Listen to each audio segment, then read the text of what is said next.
We are looking forward towards Super Tuesday tomorrow, and we have new numbers breaking down the money per vote in the 2020 Democratic race. We just showed you some of it, what each candidate has spent when you actually look at money per vote in the first 4 states. Take a look now at the top 2 frontrunners. This is something new. Top 3, I should say. You've got Biden, Sanders, and then Steyer there is someone who just dropped out. And you see the drastically different approaches to spending. Steyer with more than 7 times the spending of Sanders on money per vote and more than 17 times than Biden. We're going to get into all of this. I'm joined by Bruce Freed, president of the Center for Political Accountability, a watchdog group for money in politics, and political commentator Sally Kohn, who's joined us for all kinds of election coverage. We should note she is supporting Elizabeth Warren in this context. Great to see you both. Pleasure. Bruce, I wonder if you could walk us through one of the takeaways here, which is both things can be true. There can be too much money in politics, and there's a question of how do you regulate that. And if Joe Biden and Bernie Sanders are doing much better while spending less than Bloomberg, that seems to speak to some of their potential strength as Democrats instead of Bloomberg against Trump. But in addition, what concerns you about the influx of spending? So take it away. Well, I think if you have the influx of spending that's uncontrolled and unchecked, that really becomes very corrupting. I think at the presidential level, you do have a concern about wealthy individuals coming in and dominating. I think, we've seen many small donors in this race. I think when you go down ballot and you look at the corporate money coming in, that's where you have very serious problems because it's dominant at that level.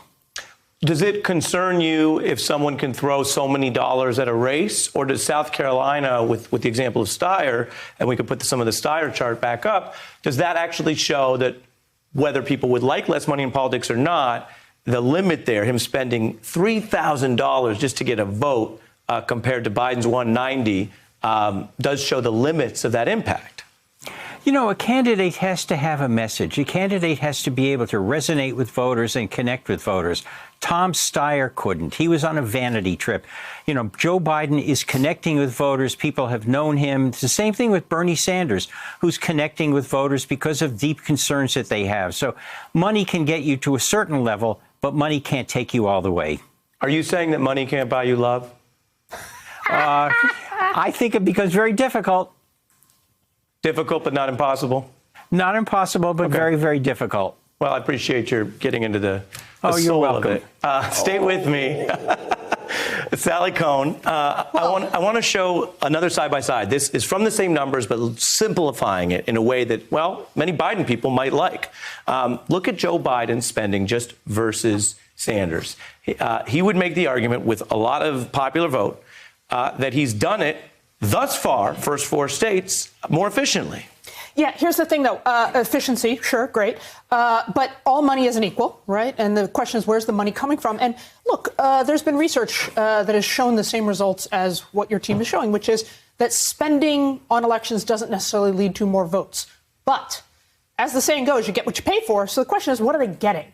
And what we know that corporate money and big donor money gets those investors, and they are investors, they are getting a return on their investment, and that is in policies. So, for instance, we know that members of Congress are more likely, their staff say they're more likely to take a letter from corporations in their district as a litmus test of the popular opinion in their district than letters from constituents, right? We know that, take pharmaceuticals, for instance, high issue right now. Last year, there was a hearing in front of the committee. 27 out of 28 members of that committee got a total of $1.6 million from pharmaceutical industries. Why don't we have action on drug prices? Gee, I wonder.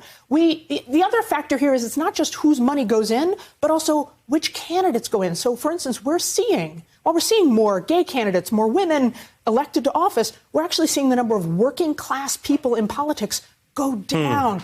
And studies show that working class people, when they are in politics, are more likely to put the interests of the working class in front instead of lifting up the interests of billionaires and big corporations. So that's the problem with the money. Such great points on the systemic drag down. It's hard enough for a lot of the causes you're mentioning even get heard, and then you're saying basically it's being dragged down by those efforts. So, Bruce, where does that fit into this? Well, I think that, a real problem that you have today is that where you have corporate money, in many cases, it's targeted. We've done groundbreaking research at the center on this, where we've looked at corporate money going in through 527 committees, political committees that really have reshaped and distorted national and state politics over the past decade.